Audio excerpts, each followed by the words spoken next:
This content is brought to you in association with my buddies over at Jam Cards UK. You can find the links to the eBay store and the Facebook page in the description.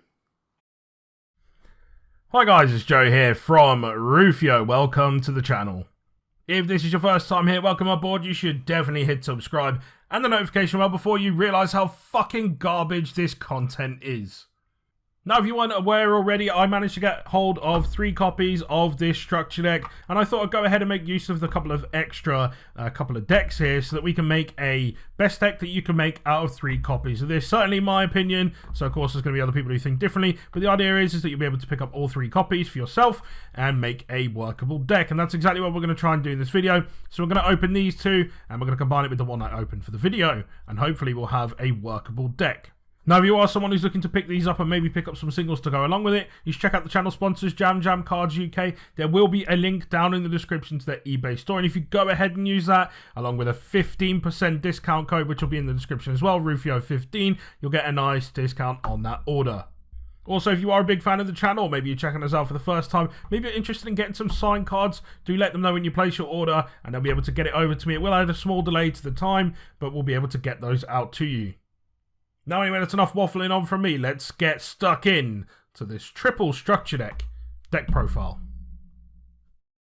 Let me preface this by saying that if you're someone who wants to play this deck as competitively as possible, you probably just don't play the Cyberdark stuff. However, for the sake of this video, I wanted to include both parts of the engine and make of that what we could. It ended up being about a 45 card list. It was something that I wanted to try and tighten down, but there was really nothing I felt like cutting, especially because there was 1 or 2 cards in there that looked like just a lot of fun to put in there. And let's be honest, if you're playing this deck as triple structure deck version, then fun is probably what you're in for, let's be honest. So, we'll go through the list in a minute. In terms of the fusions, you can play 3 of every single one that comes with both, or in this structure deck, sorry.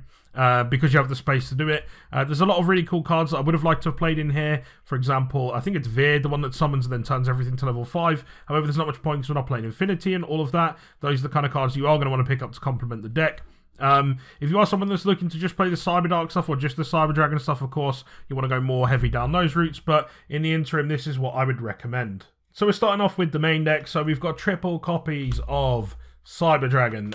It's Cyber Dragon. It's the namesake of the deck, right? You want to play 3 copies of this. You want to see it as much as possible. Of course, we're going second, so seeing this will be absolutely fantastic. We've got triple copies of Core. I honestly think this is probably the best normal summon in the deck.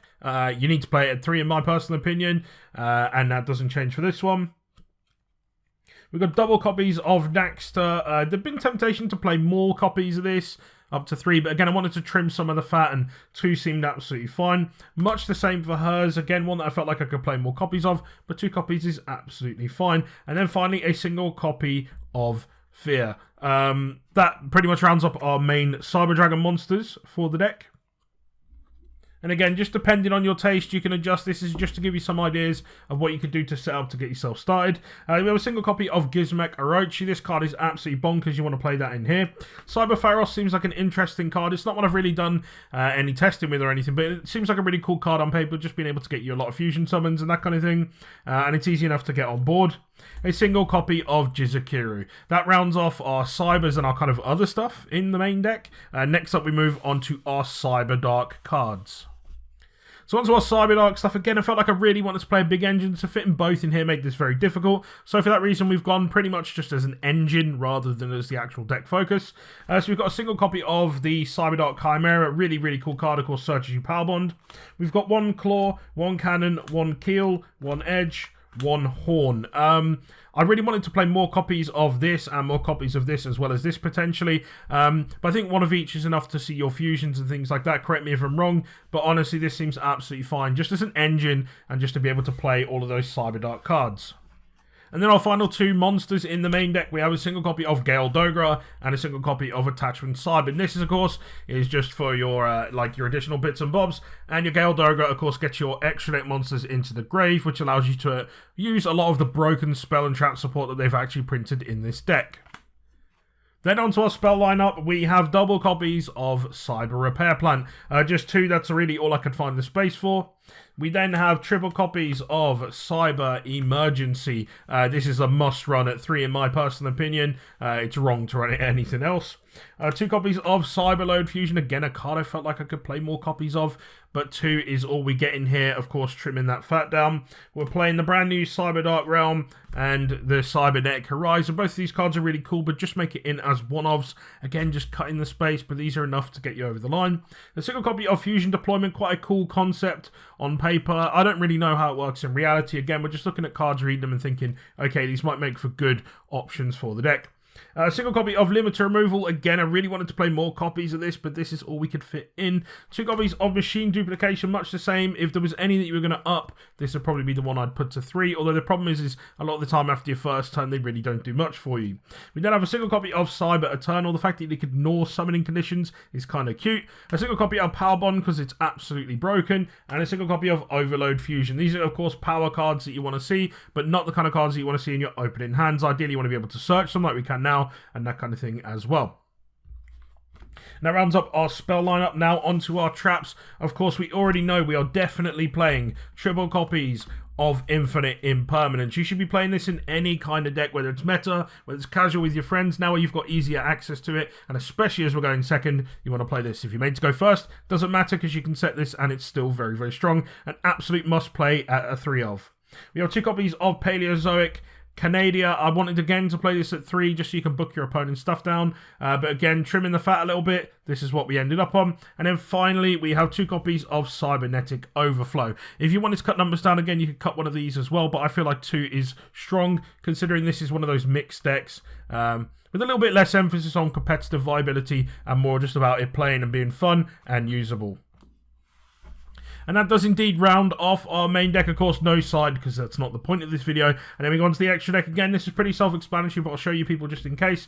We've got triple copies of Cyberdark Dragon. You can fit 3 in there. Triple copies of Cyber Darkness Dragon. Again, you can fit 3 copies in. Triple copies of Chimera Attack Over Dragon. You can fit 3 copies in.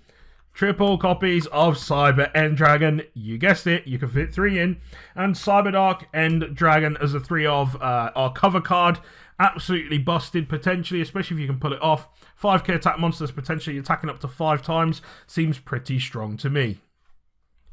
And that is it for the triple structure deck profile. Again, the intention here was to be able to play both the Cyberdark and the Cyber cards. I wanted to make use of both of them. So it isn't going to be super competitively viable, but definitely something you can pick up maybe 3 copies with and play with your friends or play more casually. Definitely something I'd consider. And if you are wanting to play more competitive, of course, there's plenty of access out there to other good cards available. Reprints, singles, plenty of packs with good support for these cards in them that is available at the moment.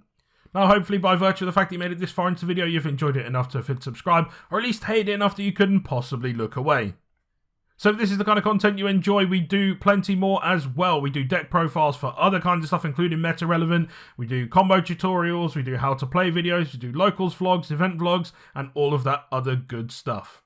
So if you want to be sure to make sure you don't miss out on that, of course, make sure you have hit subscribe and consider hitting the notification bell as well so you definitely don't miss out. Again, it's absolutely free and you can always change your mind later on. But anyway, that's enough waffling on from me. Thank you very much for coming along. I do really appreciate it, and I will see you in the next one.